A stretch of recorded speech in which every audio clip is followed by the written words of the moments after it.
Kuya, natatandaan mo pa ba si Edra? Edra? Yung ex ko? Oo, siya na nga. O bakit mo naman siya nabanggit? Ano kasi kukunin daw niya akong ninang ng anak niya. Kung hinihingi mo ang permiso ko, wala namang problema sa akin. Matagal na kaming wala ni Edra. Nagtataka lang rin kasi ako kung bakit niya ako kukunin ninang ng anak niya.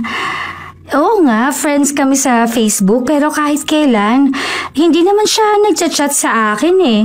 Nito lang huli dahil kukunin nga raw akong ninang. Saka kahit noon kayo pa, di ba? Hindi naman kami malapit sa isa't isa. Nakakapagtaka nga yun. Tsaka sa pagkakalam ko kasi, ang dapat kukunin yung mga malalapit na kaibigan o di kaya mga kamag-anak. Kaya ako nga sinabi sa'yo kasi first time ko magiging ninang eh. Eh ikaw, bahala ka kung tatanggapin mo ba eh. Nakakahiya namang tumanggi eh. Tsaka para naman yun sa bata. Tandaan mo lang, may malaking responsibilidad din kapag naging ninang ka. Kasi ikaw ang tatayong pangalawang magulang ng aanakin mo sa binyag. Kaya ko naman sigurong gampanan ng pagiging ninang. Alam ko naman kaya mo. Mabait ka naman sa mga bata eh. I-chat ko na siya na payag na ako na maging ninang ng anak niya. Medyo kabado pa ako habang nagtitipas sa cellphone ko. Sa iisang barangay lang naman kami nakatira ni Edra.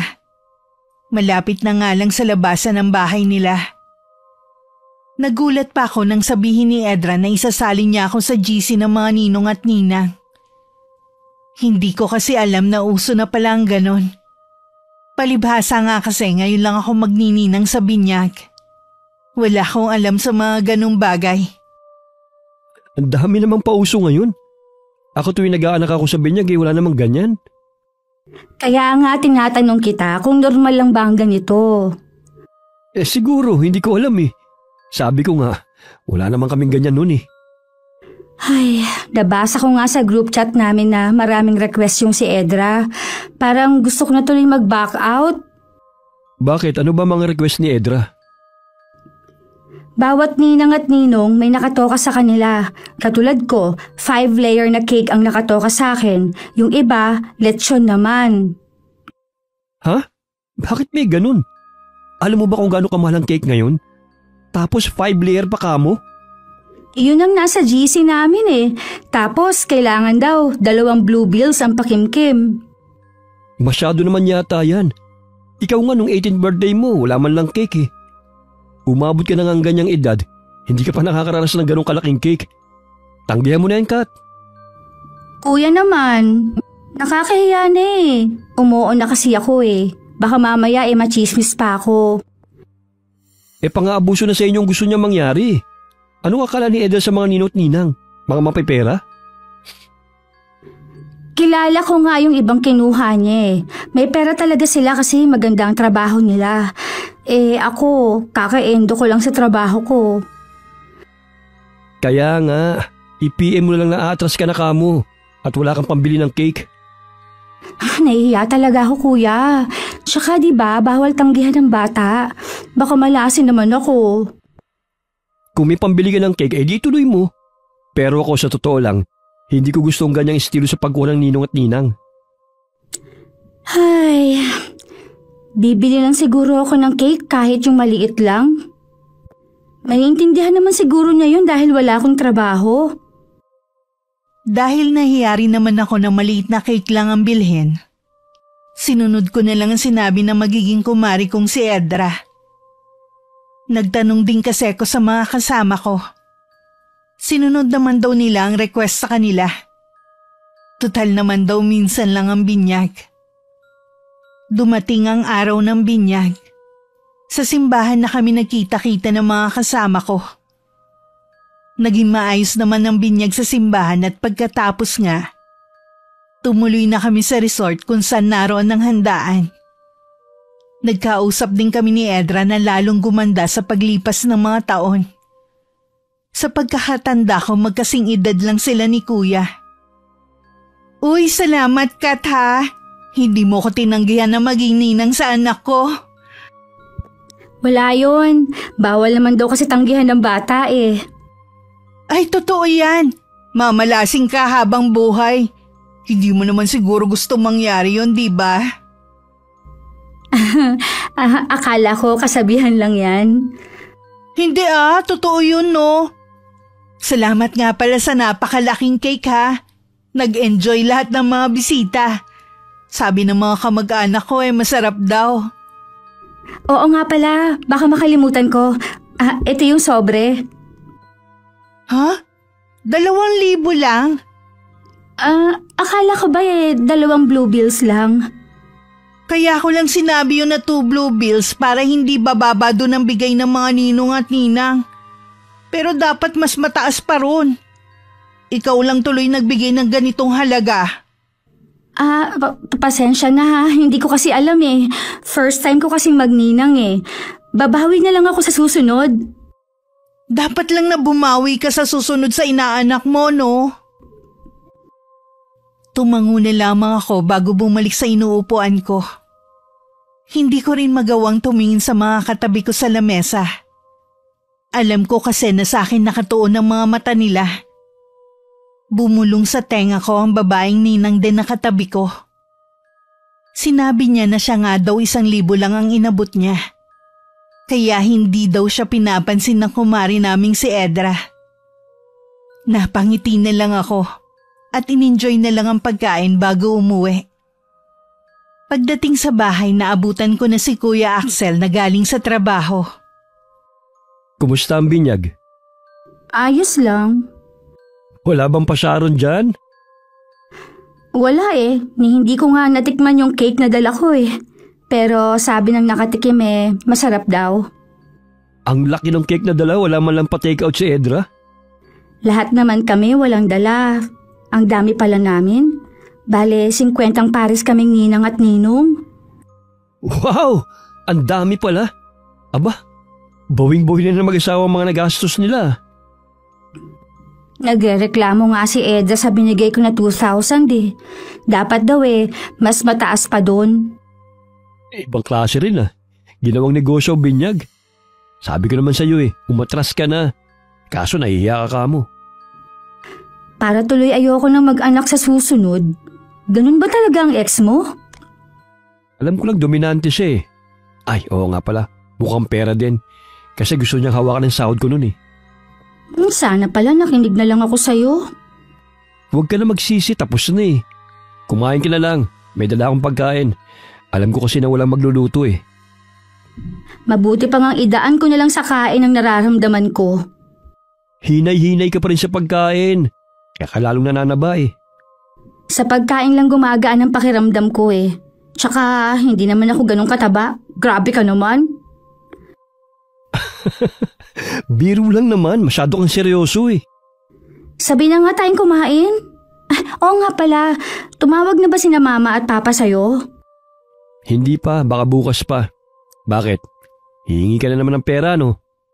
Sana. Ang laki kasi nang nabawas sa ipon ko 5 layer ba naman na cake Daig pang debutante. Nakitawa na lang din ako kay Kuya. Kapag naaalala ko na gumastos ako ng ganung halaga, hindi ko maiwasang manghinayang din sa pera. Kuripot kasi ako sa sarili ko. Bago ako bumili ng isang bagay, kailangan gustong-gusto ko yun para hindi ako magsisi sa huli. Hindi rin ako mahilig maghanda. Kumain lang sa labas kasama si Kuya Axel ay masaya na ako. Kahit sinasabihan ako ng mga magulang namin na padadalhan ako ng panghanda, itinatabi ko lang din ang padala nila. Nasa ibang bansa ang mga magulang namin ni Kuya Axel at bihira lang umuwi dito. Huling bakasyon yata nila 2 taon na ang nakakalipas. Baka sa susunod na taon sumunod na rin kami ni Kuya Axel doon. Gusto kasi ng mga magulang namin na sama-sama na kami. Uy, yung sinalang mo sa washing machine, kanina pa tumigil ang ikot. Inuna mo ba yung jacket ko? Isusunod ko na yon. Dapat yun ang inuna mo. Alam mo naman na matagal matuyo yun Maaga pa naman Matutuyo yun, huwag ka mag-alala. Ano bang sinisilip mo dyan sa kabilang bahay? Kanina ka pa dyan Ilang araw ko nang napapansin na maraming tao dyan kina Lola Iska eh. Nagtaka ka pa eh. Manggagamot yung kapatid ni Lola Marta natin. Napakarami ngayon. Hindi katulad ng mga nakaraan. Dati naman wala kang pakialam ah. Bakit ngayon interesado ka? Wala naman. Noon pa kasi nahihiwagaan nga ako sa lola natin na yan eh. Dahil ba sa pagiging manggagamot niya? Isa na rin yun. Tsaka yung kakaibang titig niya sa akin. Nakakailang talaga eh. Tsaka alam mo ba, sabi ng mga pinsan natin, malimit daw sabihin ni Lola Iska na ako daw ang magmamana ng kanyang kaalaman. Diba ang weird nun? Marami naman siyang tunay na apo. Bakit sa akin pa niya ipapamana ang karunungan niya? Baka naman natutuwa lang sa'yo. Hayaan mo na lang. Ay, babalikan ko na nga yung mga nilalabahan ko. Mabuti pa nga. Yung jacket ko isunod mo ng isa lang. Nang araw na yun umalis ako para makipagkita sa dati kong kaklase. Bali 3 kaming kakatagpuin niya. Sa Hong Kong na kasi siya nagtatrabaho at bihira nang umuwi rito. Kaming 4 talaga ang malapit sa isa't isa mula nung high school.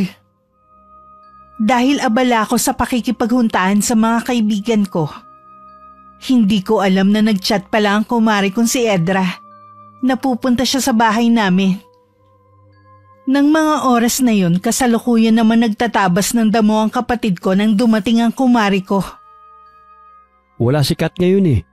Nakipagkita sa mga kaibigan niya. Alam ba niya na pupunta ka ngayon? Nag-message ako sa kanya kanina eh. Pero hindi pa niya siguro nababasa. Malamang nga. Kasi siguradong busy yun. Bihira lang kasi sila magkita-kita eh. Pwede ko ba siyang hintayin? Baka dumating na rin siya eh. Sige. Pwede naman. Kaya lang hindi ko alam kung anong oras siya darating eh.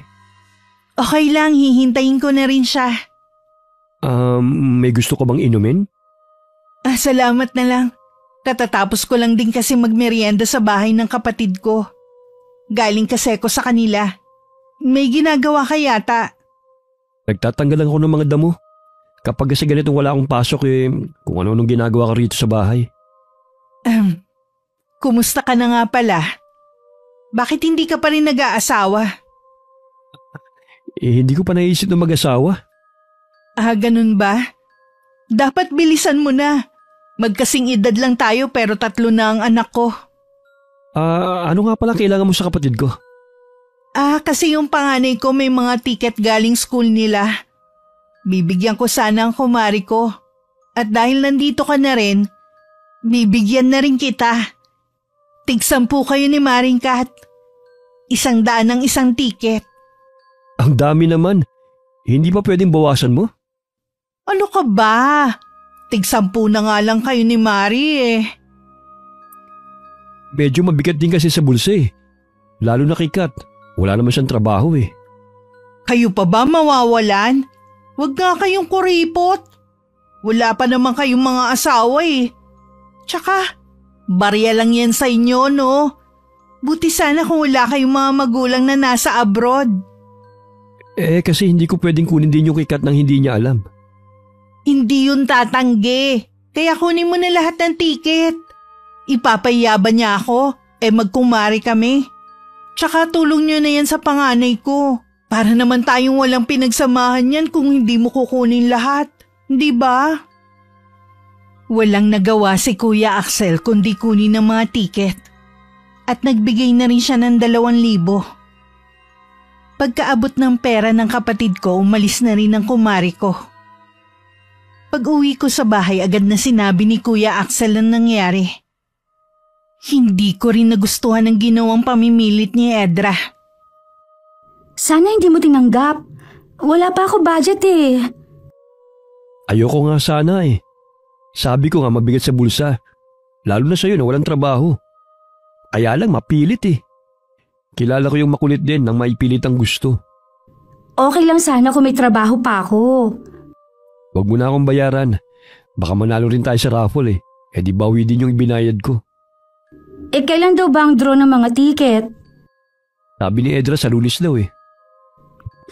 Ay, akala ko pa naman masayang maging ninang. Sakit lang yata sa ulo. Relax ka lang sis. Hindi pa nga nag-aaral ang inaanak mo eh. Ano? Huwag mong sabihin na ako magpapaaral sa batang yun. Hindi naman.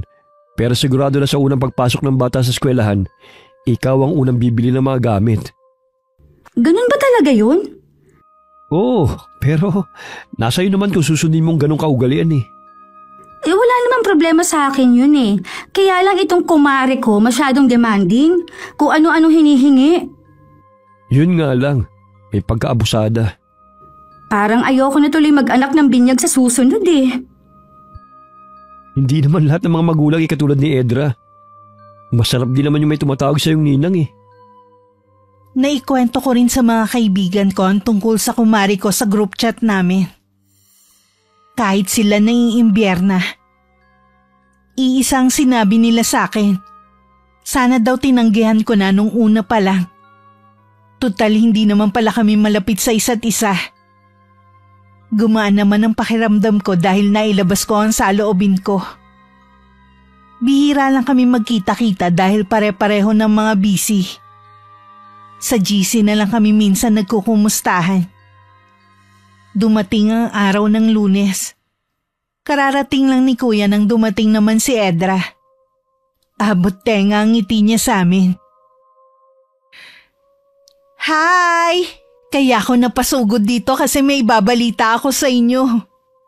Ano yung sasabihin mo? Nabunot yung 2 ticket niyo sa raffle.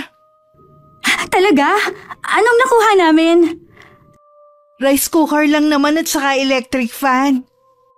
Okay na yon. Nasa na nga pala? Nasa bahay.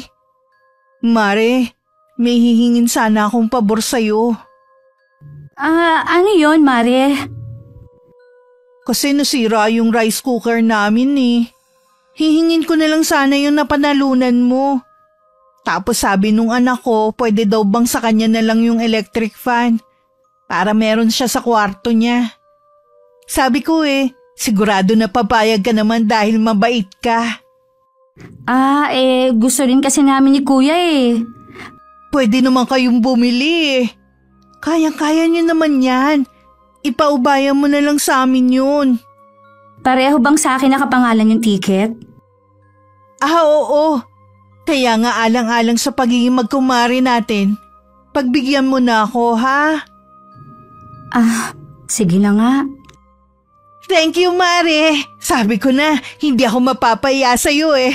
Sige, Mare, uuwi na muna ako, ha? Bye! Pangklase rin talaga yung kumari mo. Hayaan mo na. Hindi naman talaga natin kailangan at meron naman tayo eh. Sana hinintay niya magkusa ka. Hindi yung pangungunahan ka niya. Mabuti na lang Kuya, hindi mo siya nakatuluyan, no? Sinabi mo pa. Iniisip ko nga kung ano kayang sinasabi ng asawa niya sa ginagawa niya. Tingin ko naman mabait yung asawa. Ito lang talagang kumari ko ang problema. Akala ko matatahimik na ang buhay ko sa mga susunod na araw. Hindi pa pala. Panay kasi ang chat sa akin ng kumari ko. Umuutang ng pera dahil nagipit daw sila. Walang pambiling gatas. Kawawa naman daw ang inaanak ko. Para sa bata nagbigay naman ako. Nakukonsensya din naman ako na walang mainom na gatas ang bata. Ilang araw lang lumipas, nagchat na naman nagipit daw sila at may sakit ang inaanak ko. Alanganin daw ang sahod ng asawa. Baka daw pwede ko siyang pahiramin ng pambili ng gamot. Nagkataon naman na wala ako sa bahay at kinabukasan pa ang uwi ko. Kung ano-ano na mga sinabi sa akin sa chat. Hindi daw niya ako mapapatawad kapag may masamang nangyari sa anak niya.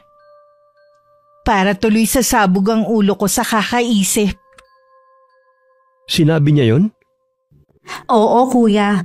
Pakiramdam ko tuloy ang sama ko ng tao dahil tinanggihan ko siyang tulungan. Itong tandaan mo, wala kang obligasyon sa babaeng yun, lalo na sa anak niya. Kapag nag-chat ulit siya, huwag mo na lang sagutin pa. Kung nandito lang ako kahapon kahit ako pa magdatid sa bahay niya. Kung hindi lang sa bata sasabihin ko sana sa'yo na magsuluyan na lang sana kayo ng kandila Pero huwag na natin idamay yung bata. Wala naman siyang kasalanan eh. Sana nga wag na siya mag-chat pa sa akin eh. Mas matatahimik pa siguro ako nun. Kilala ko si Edra. 5 taon din kami magkasintahan. Magpapalamig lang yun. Tapos kakausapin ka na naman na parang walang nangyari. Hindi rin siya marunong mahiya kapag ginawa pa niya yun. Pagkatapos sa mga binitiwan niyang salita sa akin. Kasalanan ko rin. Hindi kita binalaan sa ugali ng babaeng yun. Huwag mong sisihin ang sarili mo, kuya.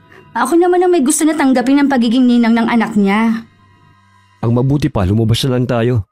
Huwag ka na magluto. Sa labas na tayo kakain. Parang wala akong ganang lumabas ngayon dahil sa nangyari eh. Huwag kang papapekto sa babaeng yun. Mag-ayos ka na. Hihintay na lang kita sa labas. Napilitan naman akong sumama kay Kuya Axel. Mabuti na nga lang napilit niya ako. Nag-enjoy naman ako sa pinuntahan namin. Pag-uwi, tuluyan ko na rin nakalimutan ang lahat. Ilang araw muna akong hindi gumamit ng cellphone. Inabala ko muna ang sarili ko sa ibang bagay.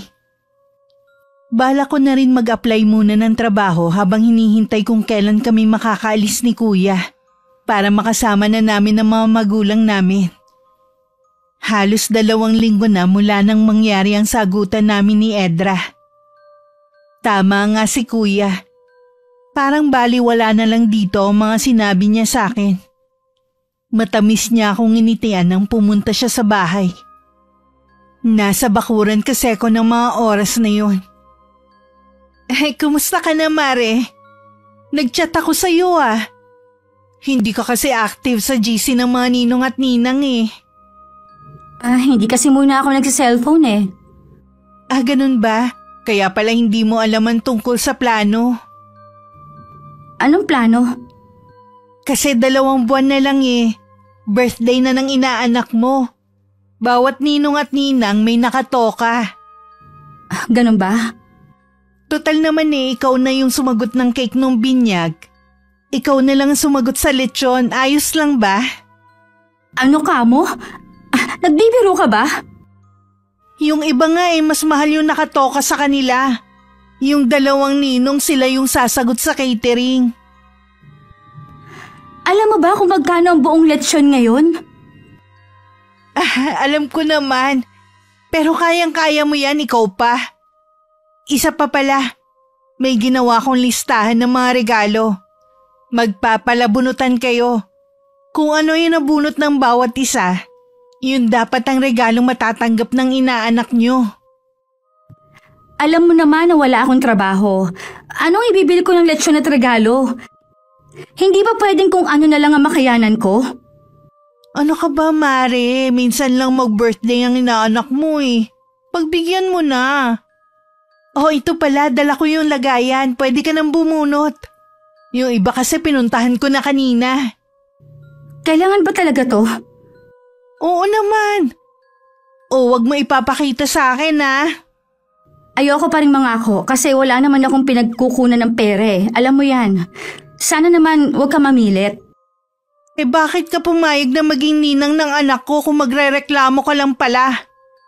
Hindi ko naman kasi alam na ganito pala magiging papel ko sa anak mo. Naku, Catherine, swerte kaya ang nag-aanak sa binyag, no? Kaya wag ka ng puro reklamo. Kapag nagkaanak ka rin, maiintindihan mo ko. Paano aalis na ako, ha? Pupunta pa kasi ako sa isa nating kumari eh. Sa GC na lang tayo mag-usap-usap, ha? Bye!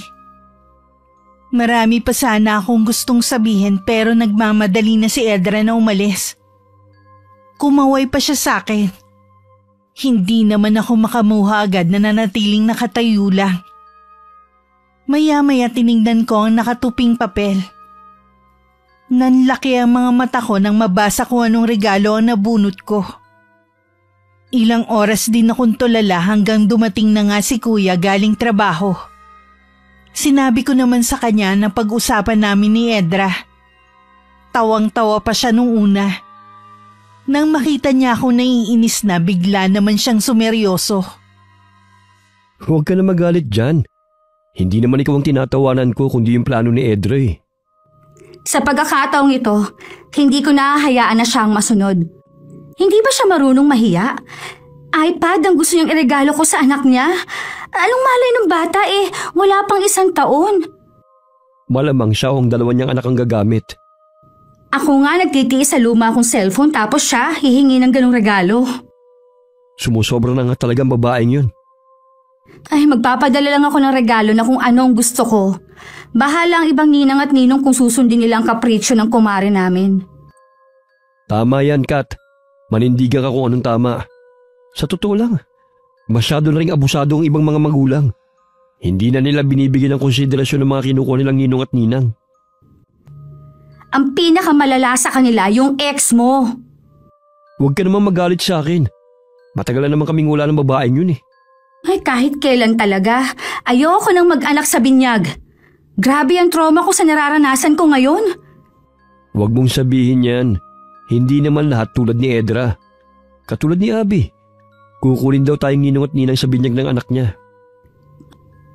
Si Ate Abby ba na apo ni Lola Iska ang tinutukoy mo? Oo, wala nang iba. Bumalik na sila dito sa lugar natin. Nung 1 araw lang daw sila dumating. Sa bahay ba dyan sa kabila sila nakatira? Oo, puntahan mo minsan. Naiilang ako kay Lola Iska Mabait naman si Lola Iska. Alam ko naman yun. Iba lang kasi siya makatitig sa akin para bang binabasa niya ang kaluluwa ko. Kasi nga paborito ka niya. Sa'yo nga niya planong ipamana yung kanyang karunungan sa panggagamot Ay nako, wala akong balak maging albularya Pwede mo namang tanggihan kapag inano ka ni Lola Iska. Kinabukasan dinalaw ko si Ate Abby sa kanila. Wala noon si Lola Iska. Meron daw pinuntahan kaya napalagay naman ako. Nasa 2 buwan pa lang ang anak ni Ate Abby at ng asawa niya. Wala na daw silang balak sundan dahil sa hirap ng buhay. Nalaman ko rin na puro kamag-anak lang ang kinuha niyang ninong at nina. Para daw nasa malapit lang at hindi na rin iba. Sa pag-uusap namin, hindi ko rin napigilan na ikwento si Edra. Nagulat siya nang malaman na ninang ako ng bunso ng babae. Sinabi rin niyang ganun daw talaga ang ugali ng babaeng yun. Pauwi na sana ako noon nang ipatawag ako ni Lola Iska. Dumating na pala siya at lamang nandun ako. Mabuti naman iha, dumalaw ka rito. Opo, nabalitaan ko po kasi na nandito na nga daw sina Ate Abby. Kukunin daw niya po kami ni Kuya Axel na ninong at ninang. Mabuti naman hindi na iba ang mga kukunin niya. Mahalaga kasi ang gabay ng mga ninong at ninang. Kung sakaling hindi magampanan ng mga magulang ang kanilang tungkulin. Oo nga po, Lola, kumusta naman po kayo? Ayos lang naman po. Mas magiging masaya sana ako kung dadalasan mo ang pagdalaw sa akin dito. Baka kasi mamaya makaalis na kayong magkapatid. Sige po Lola Iska, dadalawin ko po kayo palagi. Wala naman po akong ginagawa sa amin. Salamat po. Siya nga pala. Nakikita ko na lagi mong kausap si Edra. Iwasan mo siya, Apo. Kapahamakan lang ang idudulot niya sa'yo. Ano po ang ibig ninyong sabihin? Dadanas ka ng matinding paghihirap dahil sa kanya. Hindi maganda ang aura niya. Gustuhin ko man po kasing iwasan siya, hindi po ganun kadali. Inaanak ko po kasi ang bunso niyang anak. Hay, mag-iingat ka pa rin sa kanya. Ito, suotin mo ang pulseras na ito. Gawa yan sa iba't ibang uri ng buto ng prutas. Para saan po ito? Pampaswerte at proteksyon laban sa masasama. Salamat po Lola, palagi ko po itong susuot. Ang ganda po, tamang-tama lang po sa akin ito. Hindi rin po kasi ako mahilig magsuot ng mga palamuti Gusto ko po ito dahil simple lang. Ilang sandali pa nagpaalam na rin ako kay Lola Iska. Madilim na rin kasi at baka hinahanap na ako ni Kuya Axel. Nangako na lang ako kay Lola na babalik na lang sa ibang araw. Pagka-uwi ko nakapagluto na si kuya. Tiningnan ko rin muna ang cellphone ko. Napakarami na palang chat sa akin ni Edra at maging sa GC namin. Binasa ko lang lahat pero hindi ako sumagot. Diretsahin mo na siya na hindi mo maibibigay yung gusto niya. Kahit ba sabihin ko na kaya ko, hindi naman yata tama yun. Kung gusto nila na magarbong handaan, dapat lang na sila ang gumawa ng paraan, hindi yung iaasa nila sa aming mga ninang at ninong. Ihanda mo lang ang sarili mo, dahil sigurado na kukomprontahin ka nun. Ganun ba talaga siya kadesperada? Wala lang talaga siyang kahihiyan. Sa mismong GC ko sasabihin ang pag-ayaw ko sa plano niya.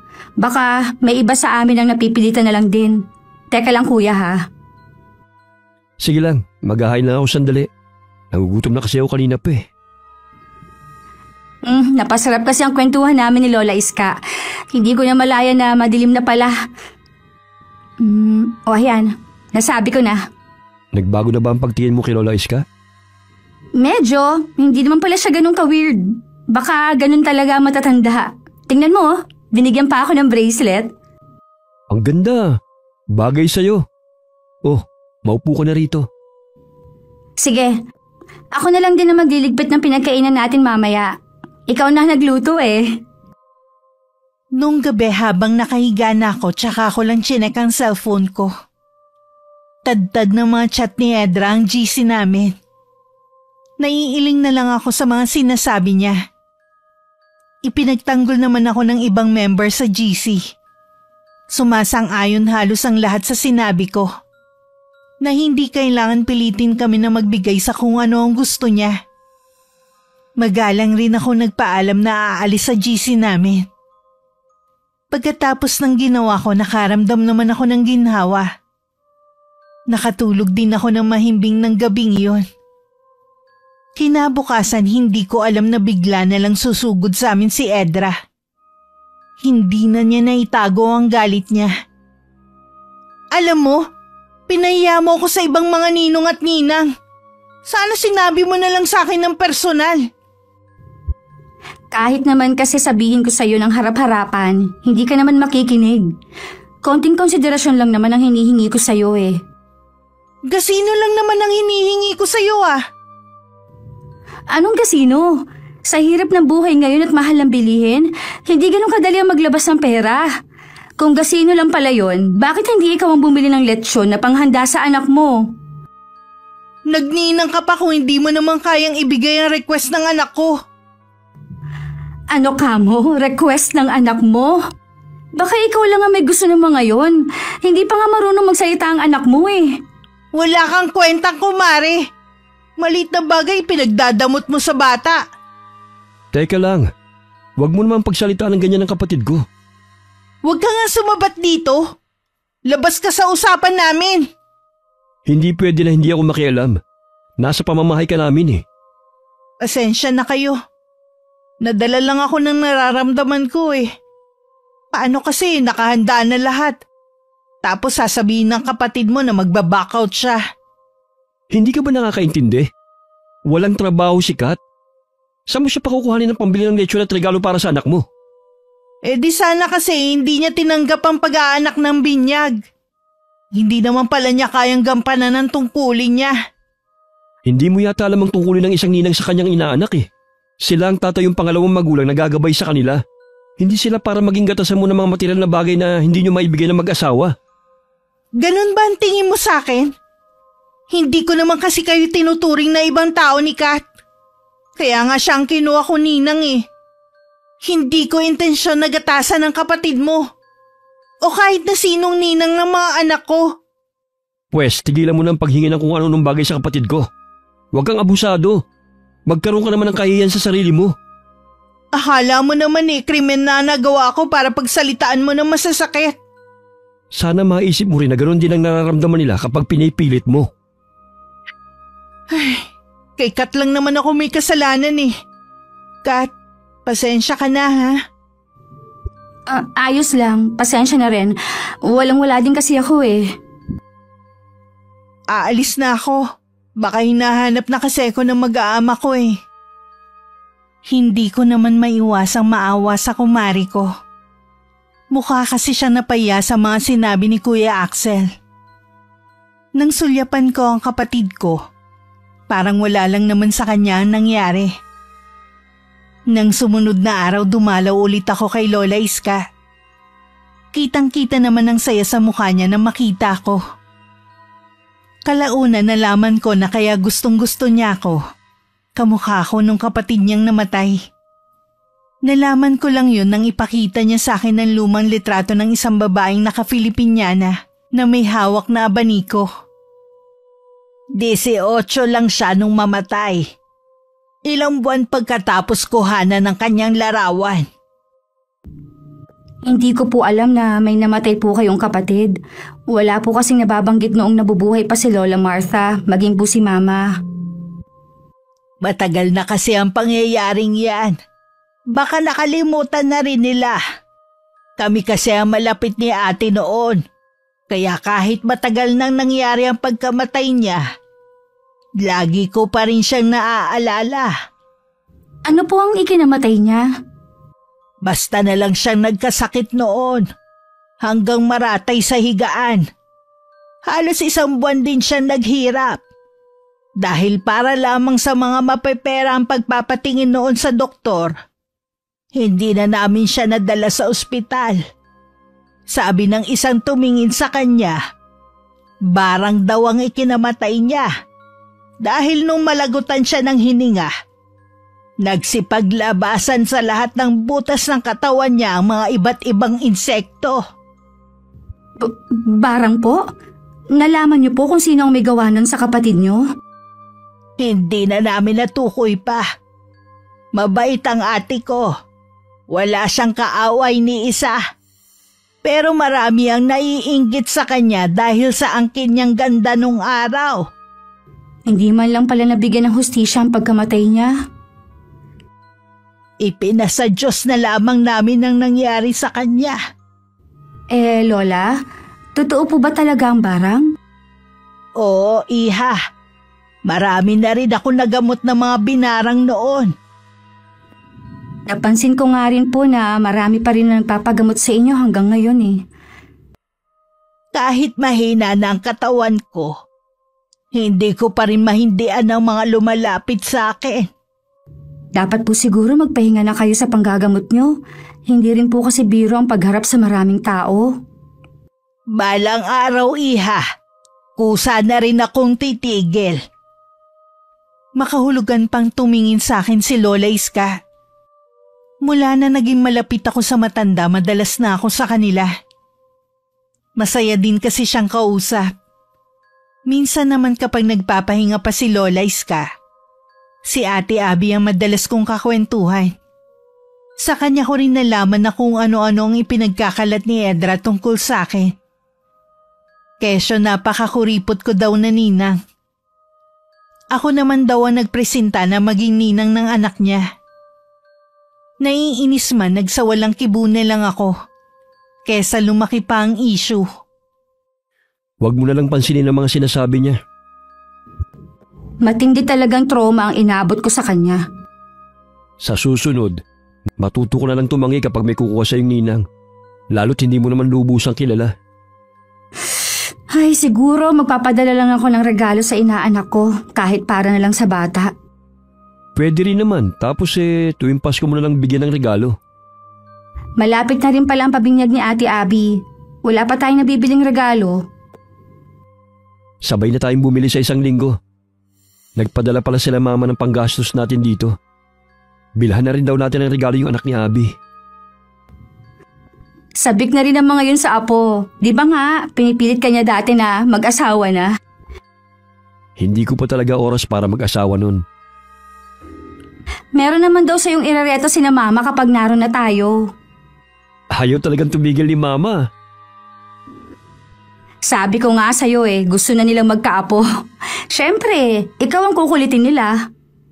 Huwag na nga natin pag-usapan ng tungkol sa bagay na yan. Alis muna ako ha. Magkikita kasi kami ng kaibigan ko Ilak mo ang pinto May dala naman akong susi Sige kuya, mag-iingat ka ha. Dumating ang araw ng kaarawan ng inaanak ko kay Edra. Wala akong balita kung natuloy ba ang paghahanda niya. Ipinaabot ko lang kasi ang regalo ko. Nung dumating ang araw ng pabinyag ni Ate Abby, hindi ko akalain na imbitado rin pala ang mag-asawa. Sabi ni Ate Abby, asawa raw niya ang nag-imbita sa kanila. Habang nakaupo ako sa sulok, lumapit naman sa akin si Edra. Oh, isa ka pala sa mga ninang ng anak ni Abby. Oo, kami ni Kuya Axel. Mga pinsan nga lang ang kinuha ni Ate Abby ng mga ninong at ninang. Wala talaga kayong kawala. Madali kayong hagilapin kapag Pasko. Hindi naman habol na mag-asawa mga regalo. Gusto lang kasi nila yung hindi iba sa kanila. Sa bagay nga. May iba nga pala ako. Natanggap pa ba yung regalo ko para sa inaanak ko? Oo. Hindi mo talaga sinunod yun sa palabunutan. Hindi talaga kaya ng bulsa kong hinihingi mo eh. Kita mo nga itong cellphone ko, ilang taon na ito. Hindi ko pa rin napapalitan. Eh di ba nasa abroad ang mga magulang nyo? Hindi kasi porket nasa abroad ang mga magulang namin ni Kuya, aasa na kaming maraming pera kahit wala naman. Kung nagpapadala man sila, sapat lang. Wala din palang silbi ang pag-a-abroad, no? Depende yon. Ang mga magulang kasi namin meron silang pinaglalaanan. Eh wala ba kayong balak sumunod sa kanila? Meron. Kaya pala hindi ka na ulit nag-apply ng trabaho. Pagkatapos ng pag-uusap namin ng araw na yun ng kumari ko, panay na naman ang chat niya sa akin. Minsan pumupunta rin siya sa bahay para makipagkwentuhan. Minsan magkausap kami nang bigla na lang napatid ang pulsera sa kamay ko. Nagtataka naman na pinulot ko ang nagkalat na beads. Pwede mo ba itong ayusin, Kuya? Bigla na lang napatid kanina habang nag-uusap kami ni Maring Edre. Ilagay mo muna dyan. Ayusin ko mamaya. Madali lang naman yan eh. Ay, salamat naman. Bigay pa naman ni Lola Iska ang pulseras na yan. Mukhang okay na naman ulit kayo ni Edra. Oo, siya naman tong lumapit at nakipag-usap eh. Wala naman ba siyang hinihingi na kahit na ano? Wala naman. Mabait na siya makipag-usap eh, hindi katulad dati. Nahihiya nga raw siya sa'yo eh. Kaya tinataon niyang wala ka rito sa bahay kapag pupunta siya. Alam mo, sa totoo lang, hindi ko gusto ang pakikipaglapit na naman niya sa'yo. Ewan ko ba? Baka may iba na naman siyang intensyon. Wala naman siguro. Tsaka sinabihan na natin siya eh. Wala siyang mahihita sa atin. Hindi naman na sumagot pa si Kuya Axel. Ipinaalala ko ulit sa kanya tungkol sa pulseras bago ko siya iniwan. Madalas nga nagchat-chat sa akin ang kumari ko. Gusto lang daw niyang maglabas ng saloobin niya.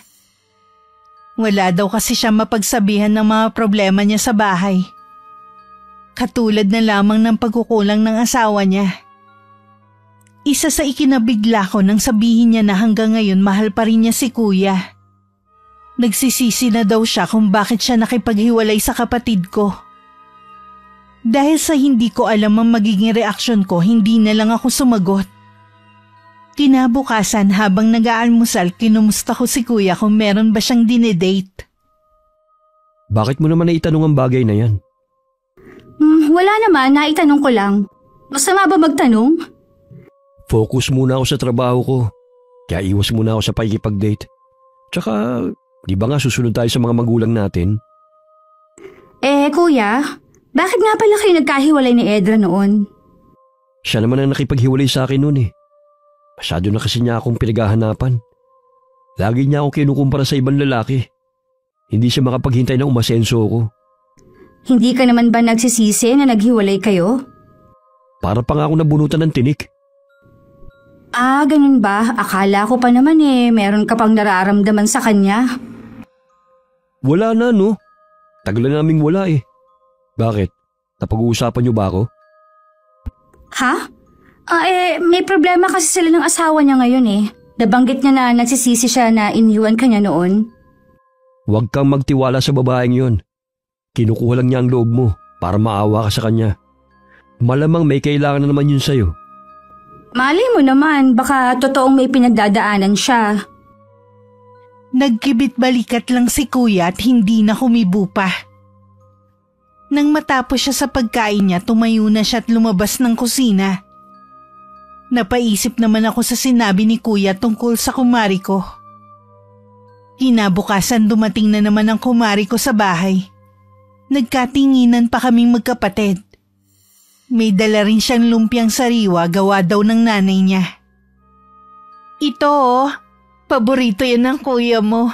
Hindi ba, Axel? Hindi ka na sana nag-abala pa. Naisip ng inay na padalan ka kasi nga, naalala niya na paborito mo ang lumpiang sariwa. O talaga?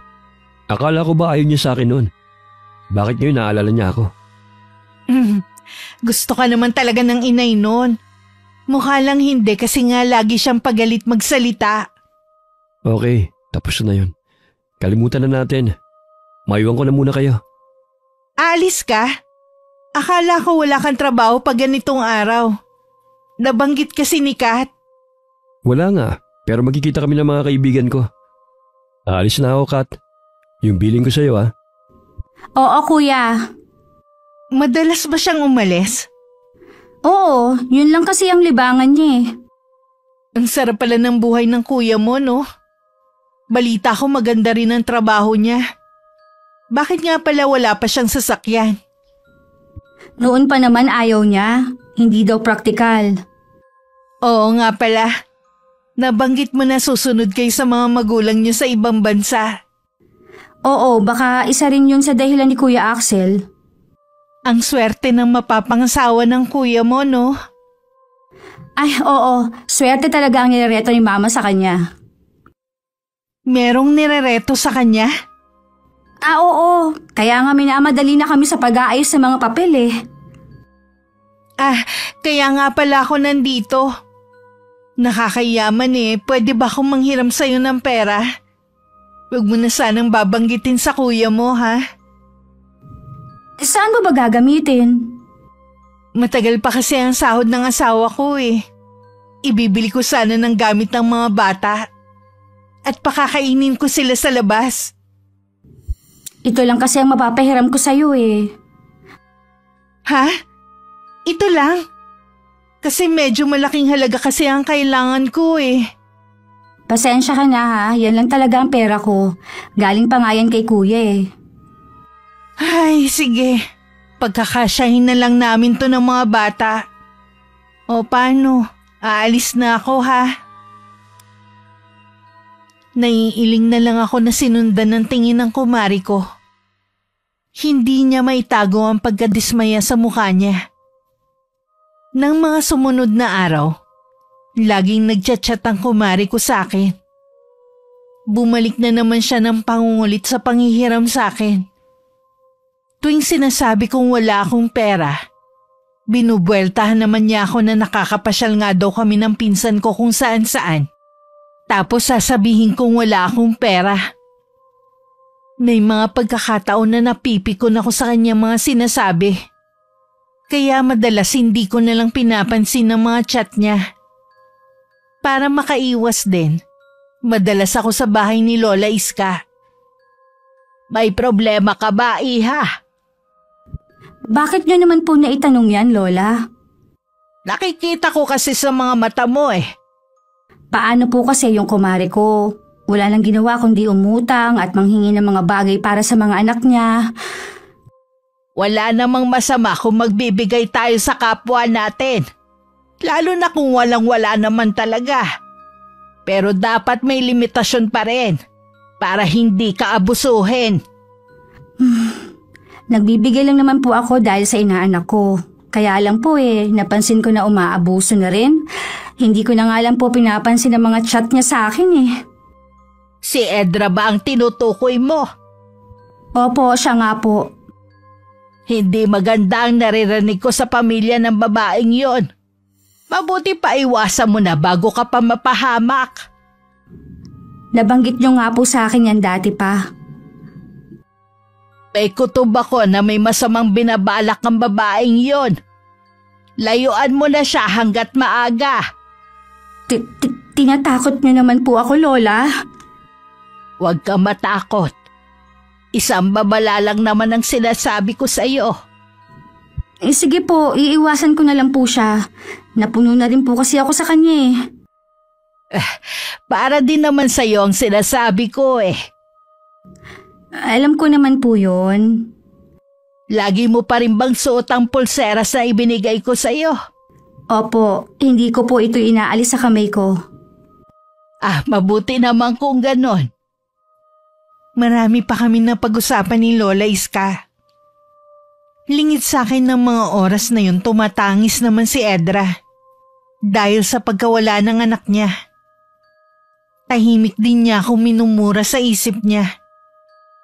Ako kasi ang sinisisi niya sa pagkamatay ng bunso niyang anak. Pag-uwi ko tsaka ko lang tiningnan ng cellphone kong naiwan sa kwarto. Noon ko lang din naisipan na basahin ng mga chat sa akin ng kumari ko. Humihingi pala siya ng tulong dahil may sakit ang inaanak ko. Kailangan daw kasi niyang madala sa ospital. Lagi na lang ba akong magbibigay? Marami naman kaming kinuha niyang ninang eh. Dapat doon naman siya humingi ng tulong. Kinabukasan isang masamang balita ang nakarating sa akin. May ilang sandali rin ako napatulala at hindi makapagsalita. Hindi kasi ako makapaniwalang patay na ang inaanak ko kay Edra. Para akong mauupos na kandila kaya naupo muna ako. Parang ang bilis ng pangyayari. Totoo ba talaga yun? Kahit ako hindi rin makapaniwala sa balita. Pero totoo. Sabi kahapon daw binawian ng buhay yung bata sa ospital. Dahil sa impeksyon sa dugo.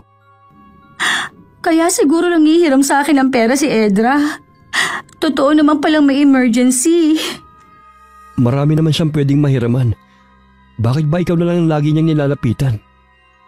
Hindi ko alam. Samahan mo naman ako sa kanila. Oo, pupunta tayo ron.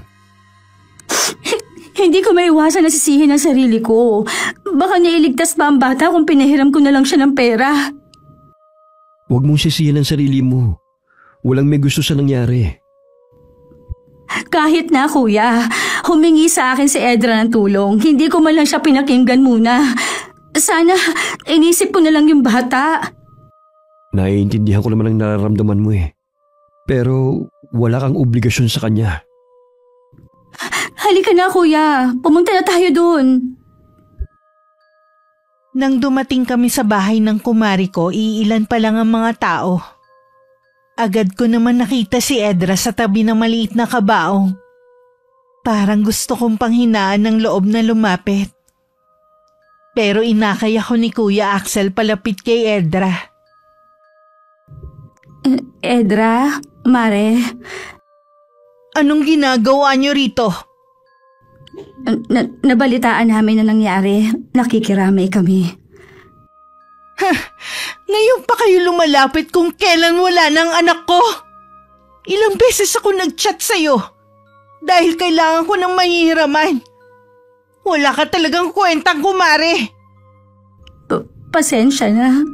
Hindi ko kasi alam na emergency pala eh. May magagawa pa ba ang pasensya mo? Tingnan mo ang anak ko. Tingnan mo kung nasan siya ngayon. Hindi ko naman gusto ang nangyari. Hindi mo gusto?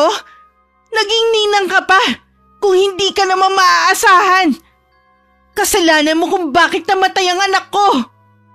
Nandito kami para makiramay. Huwag mo naman sanang sisihin ang kapatid ko sa pagkamatay ng anak mo. Isa ka pa! Pareho kayong walang kwenta nitong kapatid mo. Alam mong marami nang naitulong ang kapatid ko sa'yo. Kaya sana naman, huwag mong sabihin na wala siyang kwenta. Isa pa, hindi niya obligasyon na tuwing hihingi ka ng tulong, lagi siyang meron. Dito pa talaga ninyo naisip na manumbat ng mga ginawa ninyo? Hindi rin kasi tama na siyang sisihin mo sa pagkamatay ng anak mo. Mabuti pa umalis na kayo. Hindi ko kailangan ng pakikiramay nyo. Mare. Huwag mo akong tawagin, Mare. Mula ngayon hindi na tayo magkumare! Mabuti pa umalis na tayo, Kat. Naipaabot na rin naman natin ang pakikiramay natin. Hinila na ako ni Kuya paalis sa lugar na yun habang tuloy sa mahinang pag-iyak. Pagdating sa bahay, nagkulong ako sa kwarto ko. Hindi na rin ako bumalik doon hanggang mabalitaan namin na inilibing na ang inaanak ko. Marami ding kumalat na chismis tungkol sa nangyari. Naisip namin ni Kuya na marahil si Edra din na nagpakalat noon. Marami ang naniwala sa kanya. Pero mas marami ang pumanig sa akin. Lalo na ang ibang ninong at ninang ng bata. Huwag kang magpa-apekto sa mga sinasabi ng mga taga rito. Ang iba kasi nakikisawsaw lang sa issue. Hindi ko lang kasi maiwasan, Kuya eh. Lalo na kapag lumalabas ako, ang dami nilang tanong. Huwag mo na lang sila pansinin. Tignan mo, sa kakaisip mo, nangangayayat ka na. Palalamigin ko na lang ang sitwasyon tapos pupuntahan ko si Edra. Hihingi ulit ako ng kapatawaran. Ayoko naman na may kagalit eh. Sige, ikaw ang bahala. Kuya. Ay! Hala, napatid na naman. Pangalawang beses na yung napapatid yung pulseras mo ah. Oo nga eh, pwede bang ayusin mo muna? Oo, pero baka bukas na. May lakad kasi ako ngayon eh. Ako na magsasara ng mga bintana. Baka umagahin kasi ako ng uwi eh. Susunduin ka ba ng barkada mo dito? Kuya? Bakit? Ano kasi? Si Edra nasa labas.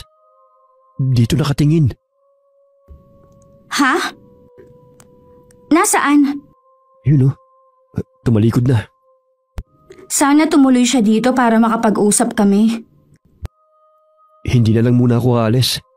Tatawagan ko na yung kaibigan kong susundo sa akin dito. Bakit naman? Ituloy mo ng lakad mo. Nakakahiya sa mga kaibigan mo eh. Hindi kasi maganda ang kutob ko eh. Mag-isa ka pa naman dito sa bahay. Akala mo naman eh. Ito ang unang beses na may iwan ako dito sa bahay. Iba kasi ang pakiramdam ko ngayon. Basta, hindi na lang ako aalis. Dahil sa nakita mo si Edra? Hindi lang yun. Nag-iba nga rin ang pakiramdam ko. Sige, ikaw na nga ang bahala kung ayaw mo nang umalis. Yun ang kauna-unahang pagkakataon na nakita kong balisa si Kuya Axel. Ipinagkibit-balikat ko na lang yun. Ang nasa isip ko ang pagpunta ni Edra sa amin. Maraming beses din ako nag-chat sa kanya pero hindi siya sumasagot. Kahit nababasa naman niya. Naisip kong hayaan na lang siguro. Makakalimutan din ng mga tao ang nangyari. Mabilis ding nagdaan ng mga araw. Isang hapon na pupunta sana ako sa kabilang bahay nang bigla na lang dumating si Edra. Edra? Anong ginagawa mo dito? Mukhang masaya ka na. Habang ako nagluluksa pa rin. Walang may gusto sa nangyari. Sa tingin mo kaya, kung napahiram kita ng pera noon, maililigtas ba talaga ang anak mo? Sa mga sinabi ng mga tao dito sa atin, halos 1 linggo nang may sakit ang anak mo. Wala ka bang ibang kamag-anak na pwede mong mahiraman? O sadyang gusto mo lang na akong masisi? Parang pinalalabas mo na pabaya akong ina. Ganun ba? Wala akong sinasabi na ganyan, pero responsibilidad ng mga magulang na ibigay ang lahat ng kailangan ng anak niya at hindi ng ibang tao. Palibasa kasi wala ka pang anak kaya ganyan ka magsalita. Hindi mo ko naiintindihan. Hindi ko kailangan na mag-anak para lang maintindihan kita. Itong tandaan mo, Catherine, magbabayad ka sa ginawa mo. Ano, pagkatapos ng ginawa ko, sa mga ibinigay ko sa iyong tulong noon, ako pa ba magbabayad sa'yo? Talagang ang tama ang sinasabi nila. Masyado kang abusado, garapal. Kung tutuusin, maliit na bagay lang ang naitulong mo. Kung isumbat mo, parang buong buhay namin ikaw tumulong. Hindi panunumbat yun. Kaya ko lang sinabi yun dahil sumusobra ka na. Wala ka na sa lugar. Mabuti nga kayo ng kapatid mo malapit nang umalis dito. magiging maganda ang buhay niyo sa ibang bansa. Tapos konting bagay lang ipinagdamot mo sa inaanak mo. Teka nga lang, naiinggit ka ba dahil aalis kami ng kuya ko papuntang ibang bansa? Hindi! Kaya ba sinasabi mo sa akin na nagsisisi ka na iniwan mo si Kuya Axel noon? Iniisip mo, kung hindi mo siya iniwan, mararanasan mo rin na tumira sa ibang bansa? Hindi yan totoo! Huwag kang sumigaw. Ngayon malinaw na sa akin ang lahat. Sana balang araw, matanggap mo rin ang pagkawala ng anak mo. Alam kong masakit pero hanggang doon na lang siya eh. Pahiram lang siya sa'yo ng Diyos. Sana rin, alisin mo na yung galit sa puso mo. Bumalik na lang ako sa loob ng bahay namin. Nawalan na kasi ako ng ganang pumunta sa kabila. Nung dumating si Kuya Axel nung hapon, sinabi ko sa kanya ang pagpunta ni Edra. Meron din siyang mga sinabi sa akin na ikinagulat ko. Bakit hindi mo sinabi sa akin na nagchat-chat sa'yo si Edra? Hindi naman kasi ako interesado sa kanya na makipagbalikan. Wala akong balak manira ng isang pamilya. Nitong mga nakaraang araw, marami din ako nalaman tungkol sa kanya. Ayaw ko na lang kasing pag-usapan, masyado ng personal. Na ano? Maghihiwalay na sila ng asawa niya? Oo, hindi ko na lang inalam ang buong detalye. Yun nga, gusto niyang ayusin daw namin ang relasyon namin. Baliw na yata siya eh. Samantalang dati ayaw ng pamilya niya sa akin. Dahil noong mga panahon na yon, hindi pa nila alam na nasa abroad ang mga magulang natin. Mga tao nga naman. Kaya nung gabi na makita ko si Edra, kinabahan ako. Baka kasi may gawin siya, kaya hindi na ako umalis. Nung hindi niya kasi ako makumbinsi na makipagbalikan sa kanya, nagbanta siya na may masamang mangyayari sa atin, lalo na sa'yo. Baka naman hanggang salita lang niya yon. Huwag nating seryosohin ang sinabi niya. Baka dala lang rin ang pagdadalamhati niya dahil sa pagkawala ng anak niya. Baka nga rin. Dahil nga lang sa kanya, biglang nagulo mundo natin. Oo nga eh, nananahimik tayo. Bigla kanyang aalukin na maging ninang ng anak niya. Sa totoo lang, parang gusto kong ibalik yung nakaraan eh. Sana tinanggihan ko na lang siya. Tapos na yun, wala na tayong magagawa pa. Ipagdasal lang natin na sana malinawan ang pag-iisip niya. Mabuti pa kuya, mamasyal na lang tayo. Pakiramdam ko kasi, ang bigat ng bahay ngayon. Basta balihibre mo eh. Oo ba? Kahit si Kuya aminadong parang mabigat ang aura ng bahay namin. Marahil daw sa negatibong dala ni Edra. Nagsuggest pa nga siya na ipalinis ang buong bahay. Sabi ko sa kanila. Sa pinakamalapit lang naman na mall kami namasyal. Habang naglalakad at dala ang milk tea, hindi ko maiwasan magpalinga-linga. Hindi naman ganun karami ang tao dahil alanganing araw. Pakiramdam ko kasi may mga matang sumusunod sa amin. Kanina ko pa yun nararamdaman. Nung makauwi kami ni Kuya Axel, biglang sumama ang pakiramdam ko. Para akong lalagnatin. Masakit din ang tiyan ko. Baka nalamigin lang ang tiyan mo kanina. Nakadalawa ka ba namang milk tea? Baka nga kuya, ang sakit talaga eh. Gusto mo bang ipagtimpla kita ng mainit na gatas? Maligamgam na tubig na lang kuya. Sige, ikukuha lang kita. Pati na rin gamot. Bakit ba sobrang sakit? Hindi kaya nausog ako? Pero wala naman kaming nakausap ni kuya kanina. Papalaway na nga lang kay kuya kahit wala naman siyang usog. Oh, ito na ang tubig mo. Isabay mo na rin tong gamot mo. Sabi mas okay daw inumin ng maligamgam na tubig kapag iinom ng gamot. Salamat kuya. Siya nga pala, pwede mo ba akong lawayan? Baka nausog lang kasi ako. Sige ba, dawayan lang pala eh. Kung gusto mo, duraan ko pa eh. Kuya naman eh, kadiri ka. Masama lang ang pakiramdam ko eh. Joke lang naman. Sa tiyan ba kita lalawayan? Oo, sobrang sakit talaga. Ha? Ang tigas ng tiyan mo. Parang kahoy. Ano ba kinain mo? Kuya, huwag kang magbiro ng ganyan. Hindi ako nagbibiro, Kat. Ang tigas talaga ng tiyan mo. Sobrang sakit ba? Oo, kuya eh. Baka bumuti na rin ang pakiramdam mo maya-maya. Nakainom ka na rin naman ng gamot eh. Gusto mo pa ng tubig? Hindi na, kuya. Itutulog ko na lang tong sama ng pakiramdam ko. Baka bukas maayos ng pakiramdam ko. Sa kabilang kwarto lang ako ha. Tawagin mo lang ako kapag may kailangan ka. Mababaw lang naman ang tulog ko eh. Nang makalabas si kuya sa kwarto ko, tumagilid ako ng higa. Patalikod sa may pinto. Sa ganung posisyon kasi ako nagiginhawaan. Nakaidlip naman ako. Pero pagsapit ng hating gabi nagising akong nasusuka. Hindi pa man ako nakakatayo sa higaan ko. Isinuka ko na lahat ng kinain ko ng araw na yun. Inaapoy din ako ng lagnat. Basang-basa na rin ako ng pawis. Kahit nahihiya akong gisingin si kuya, tinawag ko pa rin siya. Kuya! Kuya Axel! Tulungan mo ako! Aray! Ang sakit ng tiyan ko! Kuya Axel! Tulong! Namaos na lang ako sa kakasigaw pero hindi nagising si kuya sa kabilang kwarto.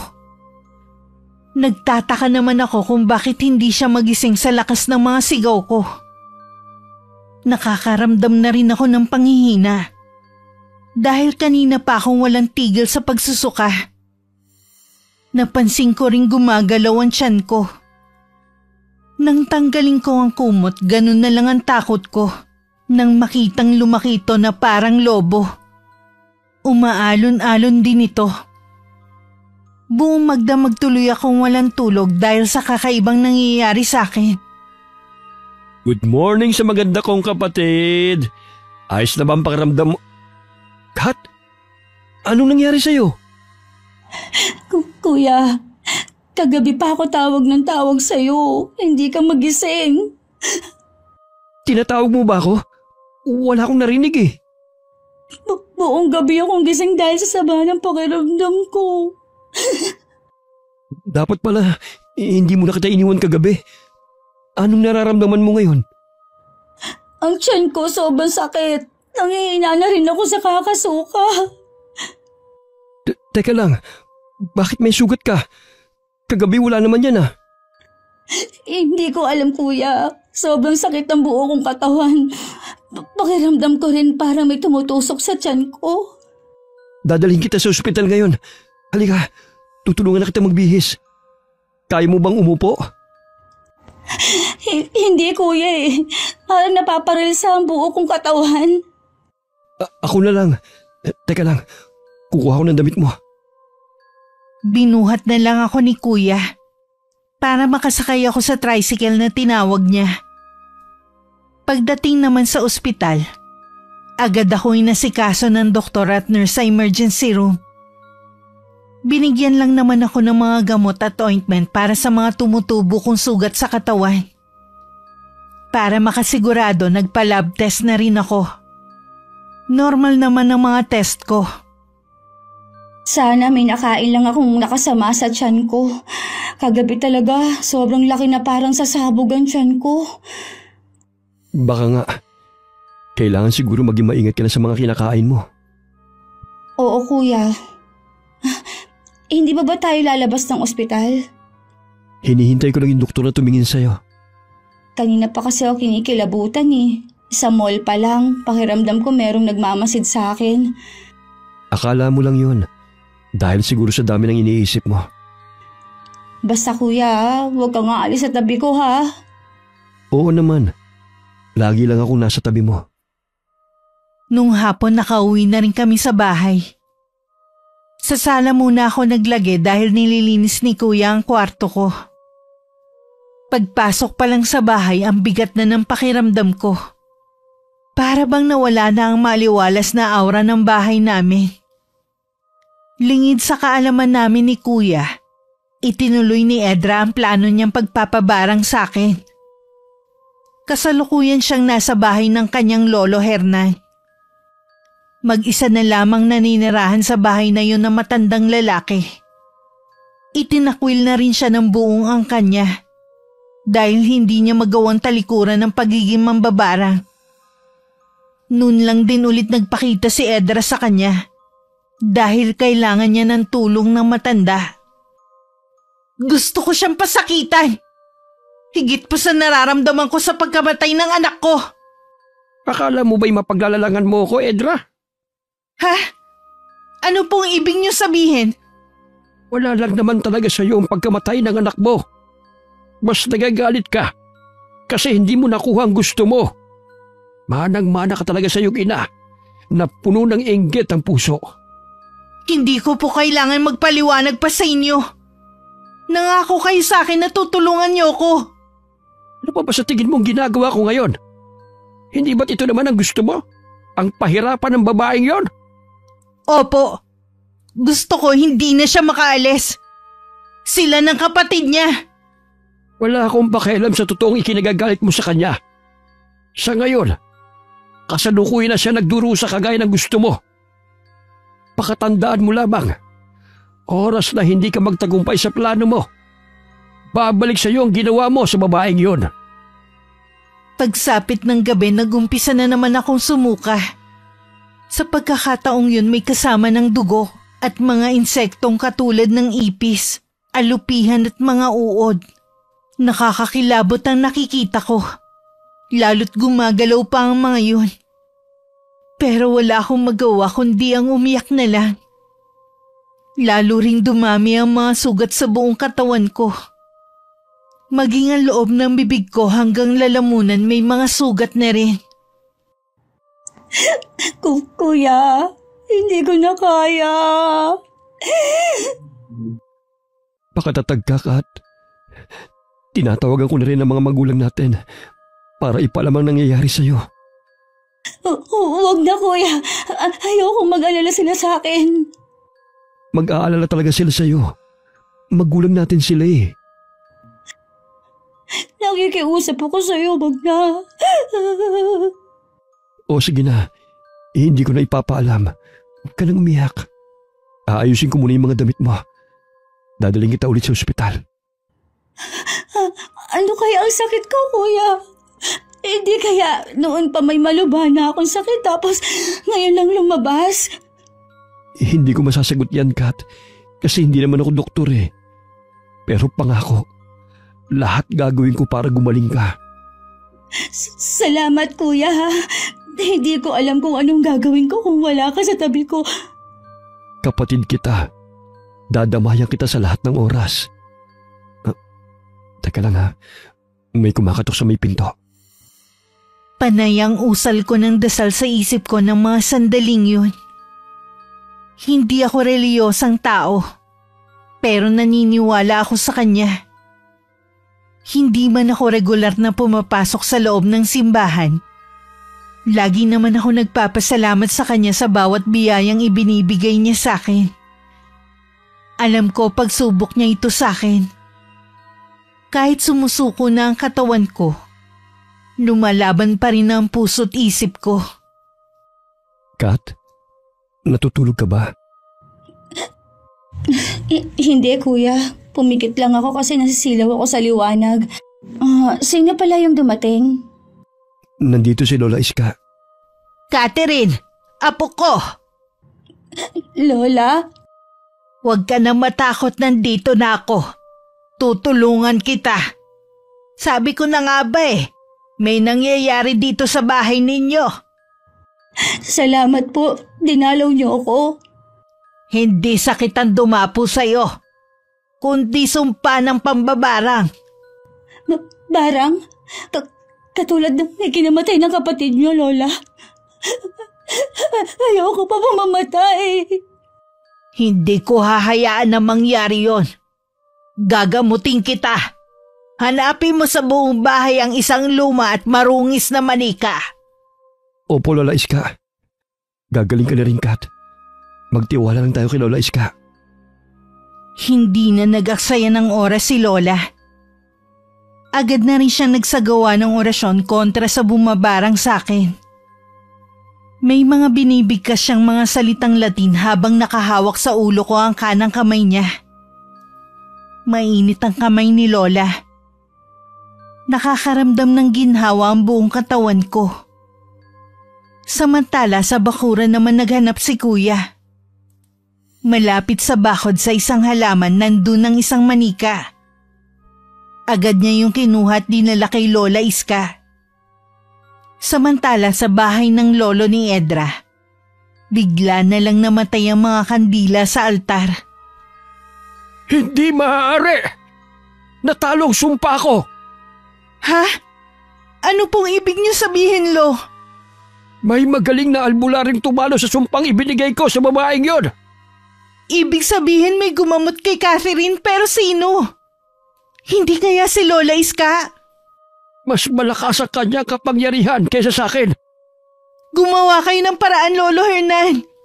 Hindi pwedeng matalo na lang kayo basta. Wala na tayong magagawa pa. Umuwi ka na sa inyo.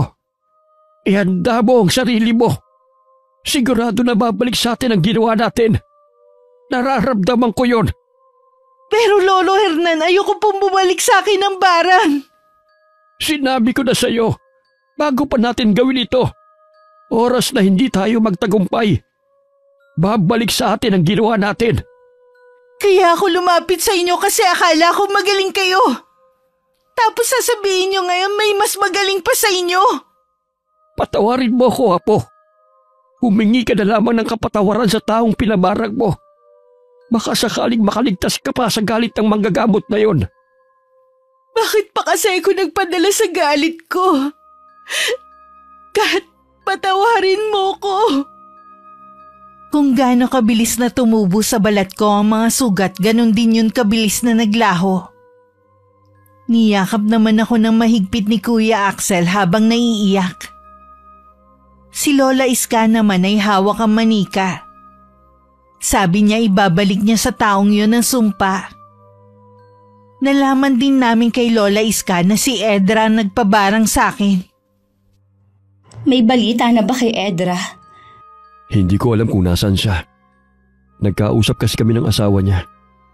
Hiwalay na rin sila at nasa kanya ang dalawa nilang anak. Humihingi siya ng kapatawaran sa ginawa ni Edra. Alam pala niya ang plano ng asawa niya sa'yo.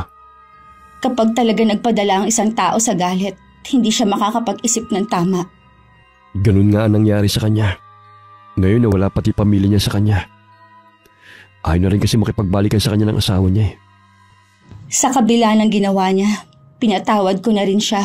Sa dami ng pagpapalang natanggap ko, ayoko magkaroon ng puwang sa puso ko ang galit.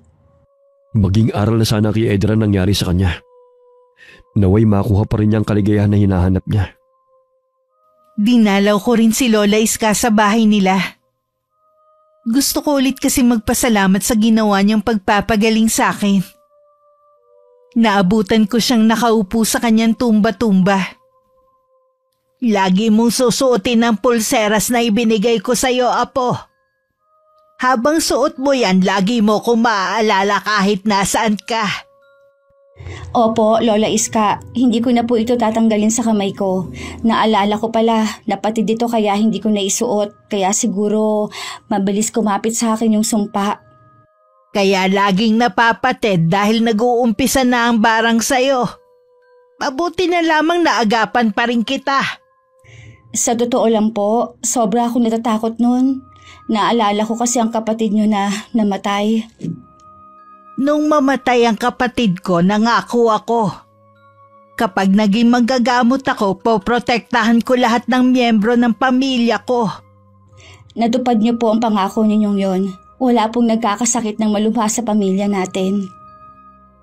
Sabay naming pinagmamasdan ni Lola Iska ang paglubog ng araw. Dumating din si Kuya Axel at tumabi sa amin. Malayo man kami sa aming mga magulang. Wala na rin akong mahihiling pa. Wakas,